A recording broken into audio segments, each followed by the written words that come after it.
తెలంగాణ ప్రజలు ఎవరు గెలిచినా టీఆర్ఎస్ పార్టీ గెలిస్తే కేటీఆర్ ముఖ్యమంత్రి అయితే అనేవాడు కాబట్టి మీరు ఓడిపోయారు.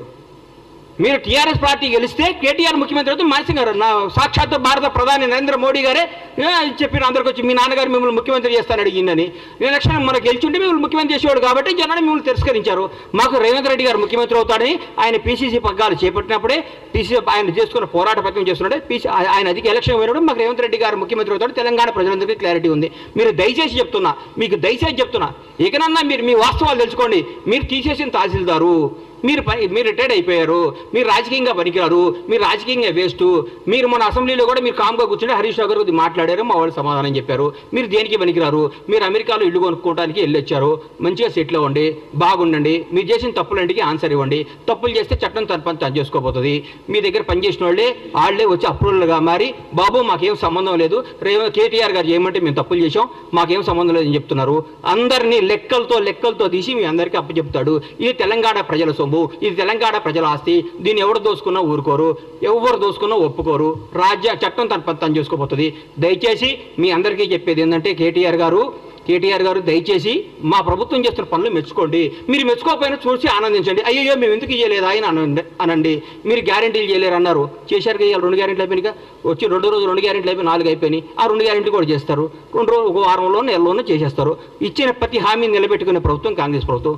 రేవంత్ రెడ్డి గారు బ్రహ్మాండంగా చేస్తున్నారు. దయచేసి మెచ్చుకొని మమ్మల్ని చూసి ఈర్ష్యపడకుండా అయ్యో నెక్స్ట్ భగవంతుడి వల్ల మేము అధికారంలోకి వస్తే 10 ఏళ్ల తర్వాత మేము ఇట్లా చేయాలని ఆలోచించండి కోరుకుంటూ సెలవు తీసుకుంటున్నాను. రోజా ఏం చెప్పారండి? రోజా గారి గురించి, రోజా డైమండ్ రాణి, ఆమె గురించి ఏం మాట్లాడతాం? ఆమెకు సీట్ వస్తుందో రాదో డౌటు. రోజా రేవంత్ రెడ్డి యాక్సిడెంటల్ సీఎం కాదు. ఆమె ఎవరి దగ్గర పనిచేస్తుంది? ఆయన యాక్సిడెంట్ సీఎం. రేవంత్ రెడ్డి గారు ఫైటర్. రేవంత్ రెడ్డి గారు ఫైటర్, పోరాడిన యోధుడు. భారతదేశంలో ఇట్లాంటి యోధులు చాలా తక్కువ మంది ఉంటారు. ఈయన యోధుడు. ఈయన పోరాడి కష్టపడి తనేందో నిరూపించుకొని ముఖ్యమంత్రి పదవి తెచ్చుకున్నాడు. యాక్సిడెంటల్ సీఎం అయితే నాన్నగారు చనిపోతేనో, నాన్నగారు వారసత్వం వస్తేనో, ఇంకోటి వస్తేనో, నీలాగా పులుసు వండి పెడితేనే వస్తుంది. నువ్వు పులుసు వండి పెట్టావు కాబట్టి నువ్వు పులుసు పాపవు. నువ్వు వదిలే. నువ్వు రేపో మాపో మాజీ అవుతావు. ఆ మాజీ ఈ మాజీ కలిసి పెట్టి ఇక్కడ వచ్చి జబర్దస్త్ ప్రోగ్రామ్ చేసుకుంటా, పగల జబర్దస్త్ షూటింగు, నైట్ పూట ఏమో మాజీలు కలిసి తాజాగా కేజీలు తెచ్చుకొని పులుసు వండుకొని పెట్టుకోను. అంతేగాని మా ముఖ్యమంత్రి అనే స్థాయి నీది కాదమ్మా తల్లి. నువ్వు ఈ స్థాయి కాదు, నువ్వు ఐటెం రానివి, నువ్వు ఐటెంలానే ఉండు.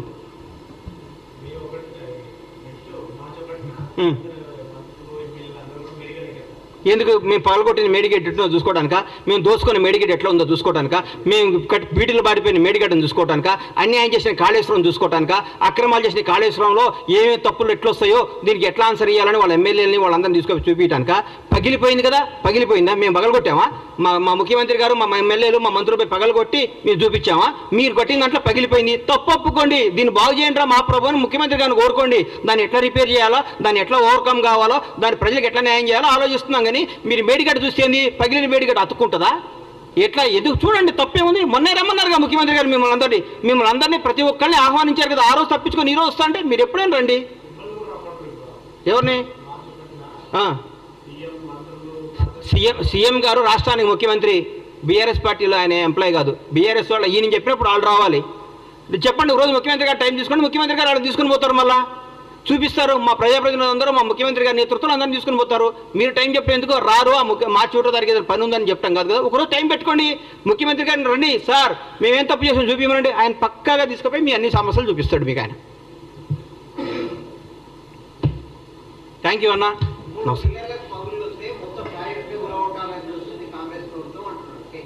అన్నా ఒకటి గుర్తుపెట్టుకున్నా, ఒంట్లో ఒక ఏళ్ళకు షుగర్ వస్తే కాలు తీసేయరు, ఆ ఏళ్ళు తీసేస్తారు.